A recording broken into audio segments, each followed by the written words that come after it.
بسم اللہ الرحمن الرحیم۔ السلام علیکم۔ ایک شرابی کا مرنے کا وقت آیا تو اپنی ماں کے پاس گیا۔ ماں کی گود میں سر رکھ کر کہنے لگا، اے میری پیاری ماں، مجھے ایسے لگ رہا ہے کہ میری موت کے دن قریب آ رہے ہیں۔ میری پیاری ماں، جب میں مر جاؤں تو آپ حضرت حسن بصری رحمۃ اللہ علیہ سے کہنا کہ میرا نماز جنازہ پڑھا دے۔ میں تو گنہگار ہوں، میں نے اپنی ساری زندگی شراب اور بدکاریوں میں گزار دی۔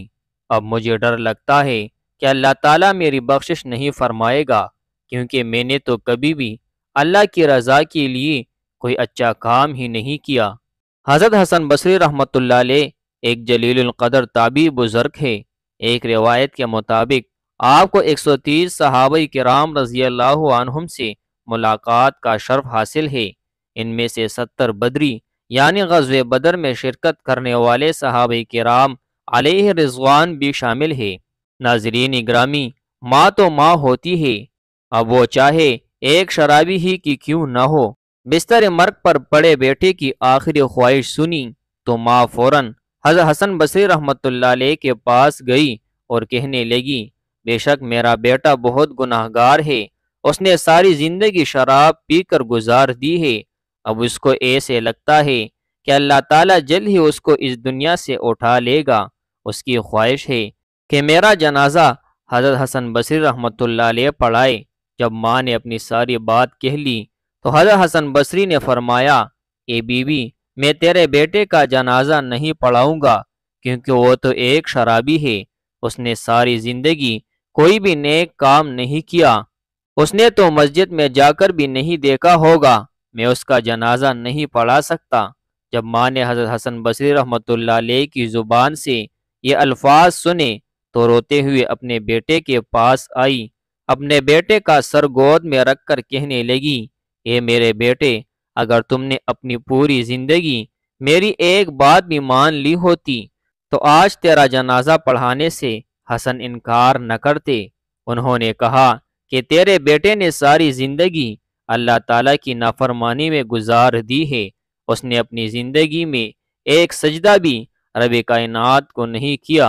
تیرا بیٹا بدکار ہے، گناہ گار ہے، شرابی ہے، میں اس کا جنازہ کیسے پڑھا سکتا ہوں؟ ماں کی بات سن کر نوجوان زور و قطار رونے لگا، اتنا رویا کہ اس کے کپڑے اور ماں کی گود نوجوان کے آنسو سے تر ہو گئی۔ نوجوان نے اپنی ماں سے کہا، اے میری پیاری ماں، ایک بات تو بتا دیجئے۔ ماں نے روتے ہوئے پوچھا، میرے بیٹے کیا پوچھنا چاہتے ہو؟ نوجوان نے کہا، اے میری ماں، مجھے اتنا بتا دیں کہ میرے گناہ زیادہ ہے کہ رب تعالیٰ کی رحمت زیادہ ہے، کیا میرا رب مجھے معاف نہیں کر سکتا؟ ماں نے کوئی جواب نہ دیا۔ بیٹا روتا ہوا کہنے لگا، اے میری ماں، اگر رب کائنات تجھے ایک لمحے کے لیے اجازت دے دے کہ تو چاہے تو اپنے بیٹے کو جنت میں بھیج سکتی ہو، اگر تیرا دل کرے تو اپنے بیٹے کو جہنم میں بھیج سکتی ہو، کیا میری ماں تو مجھے جنت میں بھیجنا پسند کرو گی یا جہنم میں ڈالنا پسند کرو گے؟ ماں نے روتے ہوئے جواب دیا، میرے پیارے بیٹے، اگر رب کائنات مجھے ایک لمحے کے لیے بھی اجازت دے دے تو میں تجھ کو خود پکڑ کر جنت کا دروازہ کھول کر داخل کر کے ہی لوٹوں گی۔ جب ماں نے اپنی بات ختم کی تو نوجوان نے کہا، اے میری پیاری ماں، اگر ماں نہیں چاہتی کہ میرا بیٹا جہنم کی آگ میں جل جائے تو میرا رب کیسے مجھے جہنم میں ڈالے گا؟ سنا ہے کہ اللہ تعالیٰ 70 ماؤں جتنا پیار کرتا ہے۔ ماں سے یہ بات کرتے ہوئے نوجوان زور و قطار رونے لگ گیا۔ روتے روتے وہ اللہ کو پیارا ہو گیا۔ بیٹے کی میت کو دیکھ کر ماں نے بلک بلک کر رونا شروع کر دیا۔ ماں رو رہی تھی کہ دروازے پر دستک ہوئی۔ ماں نے جا کر دروازہ کھولا تو حضرت حسن بصری رحمۃ اللہ علیہ دروازے پر کھڑے تھے۔ ماں کہنے لگی، آپ نے تو جنازہ پڑھانے سے انکار کر دیا تھا، اب آپ کو کیسے پتہ چل گیا کہ میرا بیٹا فوت ہو گیا ہے؟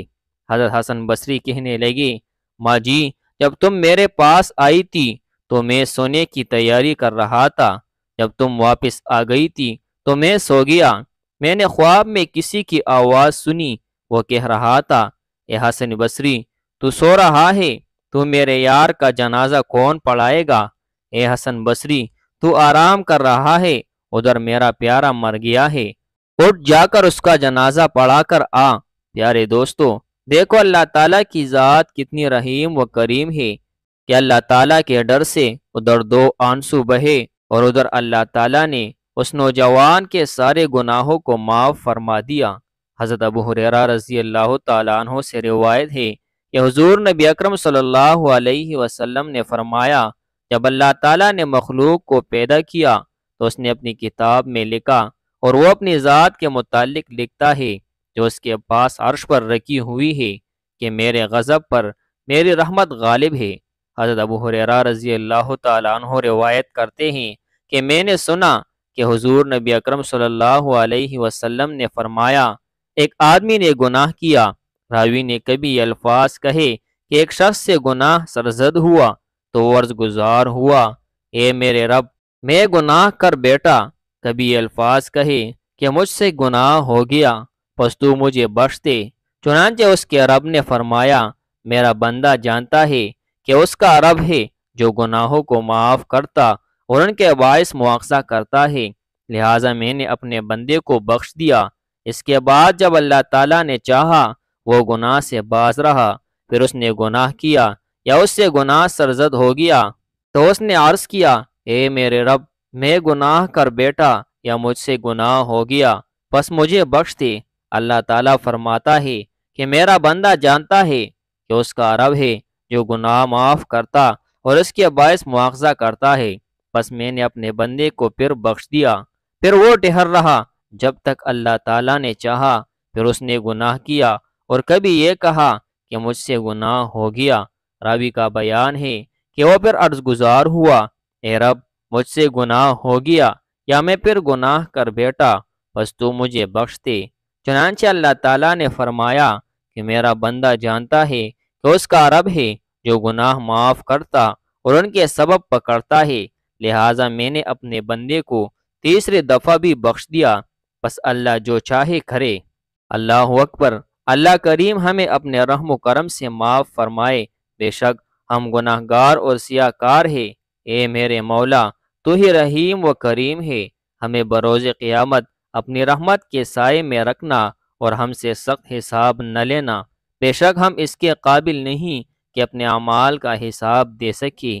اے رب کریم، مجھے اور اس ویڈیو کے دیکھنے اور سننے والے تمام افراد کے گناہوں کو اپنی رحمت سے درگزر فرما دے اور ہمیں نبی کریم سرور کائنات حضرت محمد صلی اللہ علیہ وسلم سے سچا محبت عطا فرما دے۔